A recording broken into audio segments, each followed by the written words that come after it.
Panels in InDesign. As you can see on my screen, there are various panels that I have open in InDesign at any given time. I have them set up this way so that I can easily open and close them. For example, if I hit F6, it closes my color panels and all the panels associated with it. Command T takes care of my character panels and character panel accessories, if you will. So let's take a look at the panels. Now these panels can be accessed by going up under Window, and you'll see that they're all right here. Some of them, like for example, the paragraph styles and character styles, are located under Styles. You can find them there. There's also keyboard shortcuts. I highly recommend that you learn keyboard shortcuts, because if you do not, you're just doing yourself a disservice. Alright, so let's take a look at the interface. Where I'm at now is called La La Land.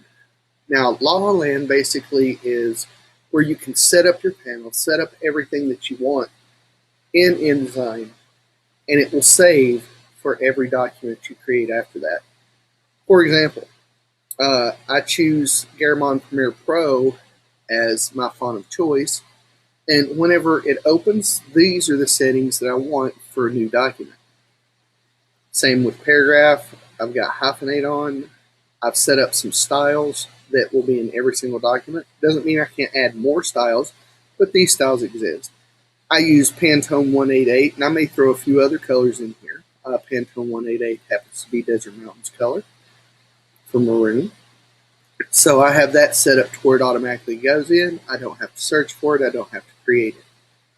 Alright, so we have the bar at the top. This is the info bar. What I want to direct your attention to is right here. You can switch between character and paragraph formatting, so you get a lot of information. There's also more out here under what I like to call the hamburger menu. Now, the reason I call it a hamburger menu is because it looks like two all-beef patties in between buns. So this is the hamburger menu. So when I say hamburger, that's what I'm referring to. So there are lots of other options here as well that you can access. So again, between the character and the paragraph, you're able to access a lot of things. Down the left side, we have the toolbar. These are various tools. We won't go into detail at this time. This is just a general overview. One thing I would like to point out is the differences between these two. Okay, I've got a rectangle tool and I've got a rectangle frame tool. Now, the frame tool is how you place imagery. So if I draw a square with that, I place an image inside it. This is actually just a box. So you draw a box. And like I said, there's various things through here. You control color in multiple places. With your color palette, you've got a little color down here. You've also got color up here. So you can assign color in multiple places. All right, so we see the color here under the hamburger menu. Yours may look like this when you start off. Under the hamburger menu, you can show options, and it gives you more options. And as you choose different colors, it will update here automatically. This is your stroke. If you click there, that is your fill. So stroke, fill. If you're working with text, you can click on the text, and the formatting that you do here will affect the text. Next, I have the stroke panel. Oh, before I go on, let me talk about how I've got this laid out. This is just my personal preference. Once you get a preference that you like, you can go up under Window, Workspace, and create a new workspace. Now, you notice I have mine as my first name. But let's say for some reason, I've been talking and I've pulled all this stuff out and everything and focused on one of these or pulled them out for whatever reason. Instead of dragging them back, I can go up under Window, Workspace, and Reset. And it resets everything back to the norm. Hit F6 and pull up my color palettes. Again, this is my preferences. You can set them up any way you want. I just like this because it has everything that I need. I can easily grab the top and drag the bars around and reposition them as needed. All right, so we've got the color panel. Let's look at the stroke panel. Stroke panel is basically adding a stroke. You can add it to the center, you can add it to the inside, or you can add it to the outside. You've got some, I like to use the round join a lot, but you got round caps. Things here you can play with. You've got different types. You can put an arrow in the front or end, or even a bar or whatever. Swatches is basically your color palette. I've got some basic colors here. If you're in La La Land, like I am now, with no document open, you can set various other things. Sorry, apparently I've got some stuff coming up.